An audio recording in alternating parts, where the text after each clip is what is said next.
সবাই বলবেন বিষ্ণু প্রীতি সম্পাদন করার জন্য কেবল কর্ম করা উচিত, তা না হলে এই কর্ম আমাদের জড়জগতের বন্ধনে আবদ্ধ করে রাখে। তাই হে কৈন্তয়,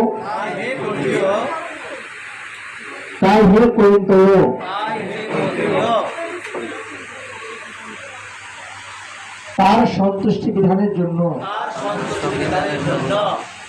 কেবল তুমি তোমার কর্তব্য কর্ম অনুষ্ঠান করো। এইভাবে তুমি তোমার সর্বদা বন্ধন থেকে মুক্ত থাকতে পারবে। জগৎগুরু শ্রী প্রভুপাদ তাৎপর্য কি জয়। এখানে বলছে যেহেতু দেহ প্রতিপালন করবার জন্য আমাদের প্রত্যেকের কর্ম করতে হয়, তাই সমাজে 4টি আশ্রম এবং 4টি বর্ণ, বিভিন্ন স্তর রয়েছে এবং বিভিন্ন কর্ম রয়েছে, এবং প্রত্যেকটি বর্ণ আশ্রমের একই উদ্দেশ্য, যাতে করে ভগবান বিষ্ণু সম্পাদন করার যোগ্য অনুষ্ঠানকে বোঝায়। আর ভগবান শ্রী বিষ্ণুর প্রীতি সাধন করবার জন্য যে আচার অনুষ্ঠান করা হয় তা সরাসরিভাবে ভগবানের উদ্দেশ্যে একই সাধিত হয়। তাই ভগবান শ্রী বিষ্ণুকে সন্তুষ্ট করবার জন্য আমাদের কর্ম করা উচিত। এই জগতে ভালো কর্মে হোক, খারাপ কর্মে হোক, যে কোনো কর্মে হোক, কর্মদাতাকে কর্মফল ভোগ করতে হয় এবং কর্মবন্ধনে আবদ্ধ রাখে। তাই ভগবান শ্রীকৃষ্ণকে সন্তুষ্ট করবার জন্য কৃষ্ণ ভাবনাময় হয়ে আমাদের কর্ম করা উচিত। তাই এই কর্মের শুরুতেই একজন দক্ষ পথ প্রদর্শকের প্রয়োজন, যিনি গভীর নিষ্ঠার সঙ্গে কার্য সম্পাদন করেছেন এবং এভাবে অনুশীলনের ফলে বন্ধন থেকে মুক্ত হওয়া যায় তাই নয়, এবং ভগবানের অপরাগিত প্রেমফল ক্রমশ উন্নত স্তরে এবং যা ভগবানের পরম ধামে উপনীত করতে পারে। এখানে জগৎগুরু শ্রী প্রভুপাদ তাৎপর্য কি জয়। অবস্থিত মমতাময়ী মাতৃমণ্ডলী, পিতৃমণ্ডলী, গুরুভাতা, গুরুভগ্নিগণ এবং অন্যান্য শিরপুরী ভক্তবৃন্দ সকলের শ্রীচরণে আমার সশ্রদ্ধ প্রণাম। আজকে এই গৃহে আমরা উপস্থিত হয়েছি আমাদের শ্রদ্ধায় বরিষ্ঠ শ্রদ্ধাভাজন, অত্যন্ত স্নেহধন্য এবং আমাদের শেরপুরের গর্ভ, সনাতনীদের অহংকার এবং সকলের পরম পূজ্যপাত আমাদের শ্রদ্ধেয় শিক্ষক, নিত্যধাম প্রাপ্ত গোলকধামবাসী রবীন্দ্রনাথ সরকার মহাশয়, তিনি গত বছর আজকের এই তিথিতে তিনি নিত্যধাম প্রাপ্ত হয়েছিলেন। তো তদ উপলক্ষে আজকে এই গৃহে এক মহতী সভার আয়োজন করেছেন তৎসজ্জন বৃন্দ। তো আমরা এই মহতীয় যে অনুষ্ঠান আয়োজন করেছে সেটা আমরা সাফল্যমণ্ডিত কামনা করছি এবং আমরা চাই এই নির্জন দিবসে আজকে তার যে অনুষ্ঠান হলো, এই অনুষ্ঠানটা যেন তার অবশ্যই মঙ্গলপ্রদ হয় এবং তিনি অবশ্যই যেন গোলক বৃন্দাবন ধামে গিয়ে ভগবানের নিত্য সেবায় যুক্ত হয়। ভক্তবৃন্দ, আজকে আমাদের অত্যন্ত বিরহ দিন, এটা নির্জন দিবস।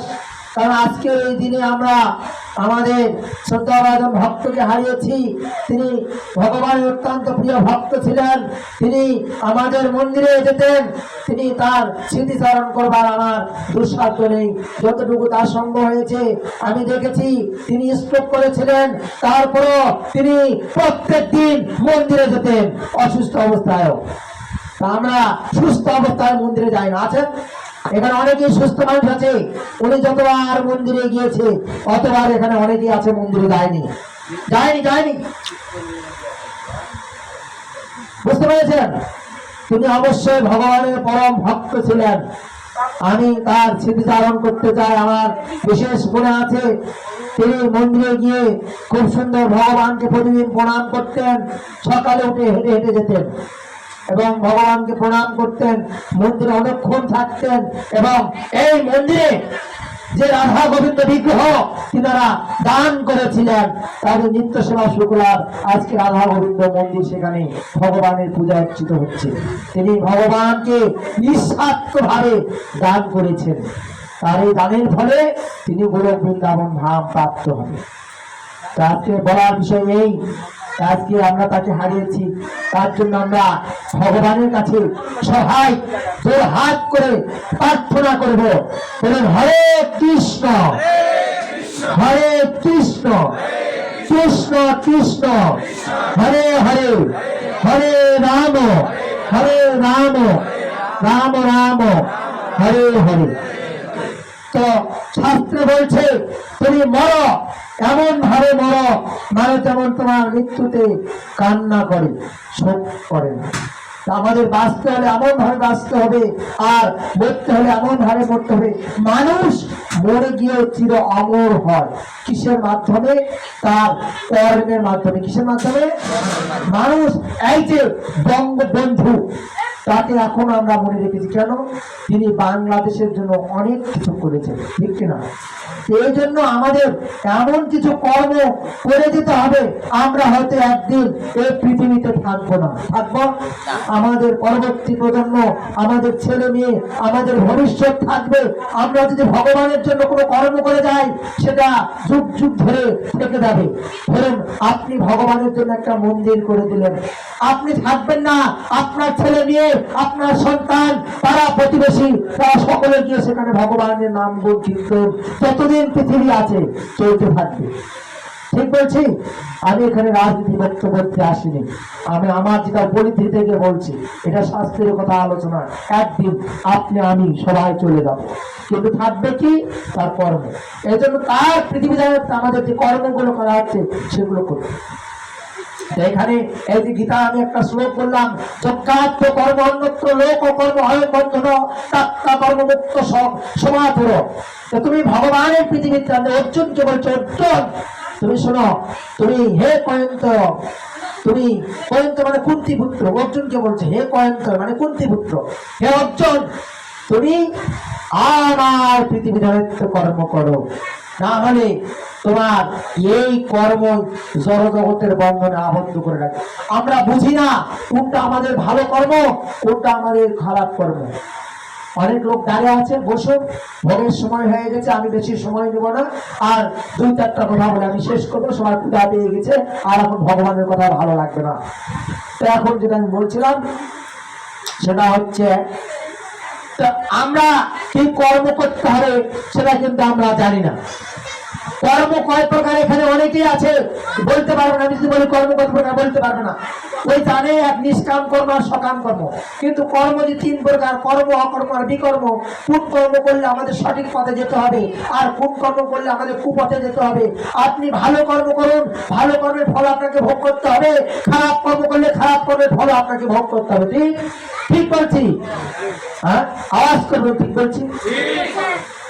ভালো কর্ম করলে গীতায় বলছে, আমি বলিনি, এখানে বলছি। আপনি ভালো কর্ম করলেও আপনাকে ফল ভোগ করতে হবে, খারাপ কর্ম করলে। সন্তান জন্ম দিয়েছেন, খারাপ কর্ম করলে কিন্তু পিতাকে সন্তানের পাপ ভোগ করতে হয় না? যারা ওই যে রাজনীতি আলোচনা হয়, মারামারি কাটাকাটি, কয়দিন দেশের মধ্যে বোমা মারামারি হলো, কাদেরকে ধরে জানেন? যারা হুকুম দেয় কাদেরকে ধরে? হ্যাঁ, কাদেরকে ধরে না? এরা হুকুম দেয়, আসামি ফক্র রাজনীতি পক্ষ দিচ্ছে না, তারা হুকুম দেয়, তাদেরকে ধরে, ওই বাচ্চাদেরকে ধরে না, কেমন হুকিমে আসে। এই জন্য আমাদের ভালো কর্ম করি আর খারাপ কর্ম করি, আমাদের কর্মফল ভোগ করতে হবে। এই জন্য আমাদের প্রত্যেকের উচিত ভগবানের জন্য কর্ম করা। কার জন্য কর্ম করা? এই যে গৃহে যে কর্ম হচ্ছে, কার জন্য কর্ম করছি আমরা? ভালো করে রেকর্ড করা ফেসবুকে ছাড়ে দাও। এখন এই কর্মটা করছি কার জন্য? হ্যাঁ, সবাইকে দাও। ভগবানের জন্য আমাদের কর্ম করতে হবে। ভগবানের জন্য যদি তুমি কর্ম করো, সে কর্মফল তোমাকে ভোগ করতে হবে না। কারণ ভগবান বলছে আমি সমস্ত জীবের পাপ গ্রহণ করি, তবে আপনার আমার পাপ গ্রহণ করবে না। বলে যে হ্যাঁ ভগবান আমার পাপ গ্রহণ করবে, তার তো ভয় নাই, আমি পাপ করতে না। ভগবান বলছে তারা আমার আশ্রয় নেই, যারা ভগবানের আশ্রয় নেয় তাদের পাপ গ্রহণ করবে, অন্য কারণ নয়। তো ভগবান বলছে সর্বধর্মান পরিত্যাজ্য মামেকাম শরণং ব্রজ অহং তাং সর্ব পাপেভ্য মোক্ষয়িষ্যামি মা শুচি। তাই আমাদের কর্ম অকর্ম বিকর্ম, কর্ম কি? কর্ম মানে জীবন জীবিকা নির্বাহ করার জন্য এই যে এখানে যারা আছেন সংসারী জীব, মানে সবসময় কর্ম নিয়ে ব্যস্ত। ধর্ম কর্ম নাই, মন্দিরে যাওয়া নাই, প্রণামের বেলায় নাই, ভাগবত কথা শ্রবণ করার সময় নাই। সারাদিন কাজ কাজ কাজ, মরে গেলেও কাজ, মরে গেলেও কাজ, মরে গেলেও কাজ, মরে গেলে তা শ্রাদ্ধ করা লাগবে, আগুন দেবে কে, তাই কিলাকিলি মারামারি ধরাধরি, হ্যাঁ পিণ্ড দেবে কে, কে কোন ঠাকুরে করবে, হ্যাঁ এগুলো আছে, কোন ঠাকুরে করলো, তাই যেখানে আমরা করে গেলাম এটা আবার সমালোচনা হবে, অমুক ইস্কন কিছুই করলো না, কি করলো, মানে অনেক সমালোচনা। মানে যে মরে গেছে শান্তি নাই, মরে যায়ও মারামারি কারাকারি। আমার কথাগুলো হয়তো শুনতে পিতা লাগছে, হ্যাঁ কিন্তু আমি উচিত কথা বলি, ঠিক আছে? এইরকম মনে গিয়ে শান্তি নেই, কর্ম করতে হবে। এই জীবন জীবিকা নিয়ে যদি কর্ম করছেন, এই কর্মটা আপনাকে, এই যে ছেলে মেয়ে সন্তান উৎপাদন করেছেন, তাদেরকে লালন পালন করছেন, percent 0, square plus B square 2b plus o square সমান ইকুয়াল টু 0, আপনাদের ফল হবে 0। কি ফল হবে? 0। সন্তান থেকে কৃষ্ণ ভক্তি শিক্ষা দেন, ভক্ত তৈরি করেন, দেখবেন যে ওই একটা ভক্ত আপনার 21 পুরুষ 30 পুরুষকে উদ্ধার করবে। কালকে রাত্রে আমি এখানে আলোচনা করছিলাম, আমি বলছিলাম কারো কোনো প্রশ্ন থাকলে সামনে আসে, কেউ আসে না, বলছিলাম, বলেনি ছিলেন না? আমি বলছিলাম কারো কোনো প্রশ্ন সামনে আসে, আমি চেষ্টা করবো উত্তর দেবো। তাই যে কর্ম করছি, যে সন্তান কিন্তু ভগবানের কোনো নাম নেই, ভগবান করছি, এটা হচ্ছে কর্ম। আর কর্মের বিপরীত বিকর্ম। বিকর্মটা কি? আমিষ খাওয়া, মাছ খাওয়া, মাংস খাওয়া, ছেলে মেয়েকে অন্নপ্রাশনে মুখে দিচ্ছি মহাপ্রসাদ, আর 2 দিন পরে দেখছি স্বপ্রসাদ, মানে ওই মাছ মাংস পাড়া ছাগলের ঝোল। হ্যাঁ, ছেলে মেয়েকে আমি ওই পাপ পথের দিকে ঠেলে দিচ্ছি।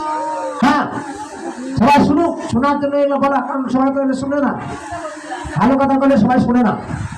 হ্যাঁ, তা ওই সন্তানকে দিলাম, আবার অন্নপ্রাশনে ভালো, পরে যা দেখছি সন্তানকে বিপদগামী করে দিলাম। তো এটা গেল বিকর্ম। সবাই বলেন আজ থেকে আমরা প্রসাদ খাবো, বলেন বলেন